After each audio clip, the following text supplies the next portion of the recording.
une lettre ouverte, ou plutôt une vidéo ouverte à M. Platini. Dire que vous y connaissez en football, M. Platini, c'est un euphémisme. Vous avez démontré d'abord que vous étiez un grand champion, et vous n'êtes pas arrivé non plus à la tête de l'UEFA comme ça par hasard. Vous êtes un organisateur, vous êtes quelqu'un qui avait des idées, et tout le monde le reconnaît. Je voudrais bien savoir pourquoi.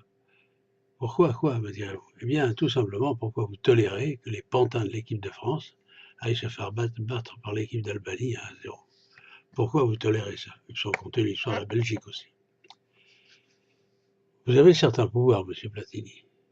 Et entre autres, le pouvoir de dire aux dirigeants de club, chez lesquels vous recrutez les joueurs de l'équipe de France, que si ces joueurs ne font pas leur boulot, eh bien, premièrement, ils ne seront jamais rappelés en équipe de France, bien entendu. Et deuxièmement, que c'est même plus la peine qu'ils essayent de penser à revenir dans un club français. Parce que la plupart jouent à l'étranger, bien sûr. Mais pour les joueurs qui jouent dans le club français, vous avez des mesures de rétorsion, entre autres financières. Vous l'avez déjà dit, il y a trop de fric dans le football. Si vous commenciez par dire aux dirigeants de club que les sommes qu'on verse aux joueurs, c'est quand même un petit peu trop, quoi. Ronaldo, 11 millions pour une année, 11 millions d'euros. Comment vous appelez ça? Vous avez été payé en tant que professionnel, vous avez été très bien payé. J'en suis sûr, je ne connais pas vos émoluments, mais je suis sûr que ça n'a jamais atteint des sommes pareilles, jamais. Et je me souviendrai toujours de votre interview que vous donniez en 1972, je crois, ou 71-72, quand vous jouiez encore à Nancy, quand vous avez raconté que le président du club vous avez promis 30 000 anciens francs si vous gagnez un match de coupe, je ne sais pas, je ne me rappelle plus, si vous gagnez ce fameux match. 30 000 anciens francs. Quelques années plus tard, vous arriviez à la Juve, et là, c'est à coup de millions qu'on vous payait. La télé était passée par là. Alors, vous avez un autre moyen de pression, c'est la télé. Imaginez que la télé ne puisse plus retransmettre les matchs, qu'il faut que les gens aillent au stade, ça va faire une révolution, je le sais parfaitement bien. Ou du moins que vous limitiez les droits de diffusion de la télé.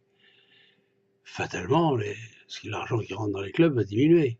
Et si l'argent qui rentre dans les clubs diminue, fatalement, ça va se répercuter sur les joueurs. Parce qu'on ne pourra plus les payer aussi grassement. Et si on supprime carrément les diffusions de matchs, et là, les joueurs, ils sont tout juste, ils ne tiendront pas ce milliard.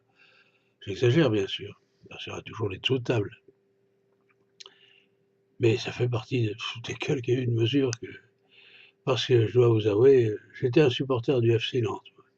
Et je me souviens, lors de l'arrivée de l'entraîneur José Rivas, que vous avez connu, bien entendu, eh bien, moi qui boudais un peu le FC Nantes parce que son entraîneur était en dessous de tout, du jour au lendemain, ce monsieur, il a fait du FC Nantes un grand club. Eh bien, du jour où on a construit le centre de la Beaujoire, où le fric est entré là-dedans, mais alors, à profusion, le FC Nantes n'a plus été ce qu'il était. Et vous le savez parfaitement bien. Alors, que les clubs comme Nantes, Saint-Étienne ou autres forment des joueurs pour les laisser partir à l'étranger, là aussi, vous avez un moyen de pression, là, et formidable. Alors, d'autre part, je regarde, ce n'est pas pour faire du racisme, encore que, je dis bien encore que, quand je regarde l'équipe de France rentrer sur le terrain, je cherche les blancs. Les blancs, il n'y en a plus. C'est-à-dire que nous n'avons plus de joueurs de football blanc en France?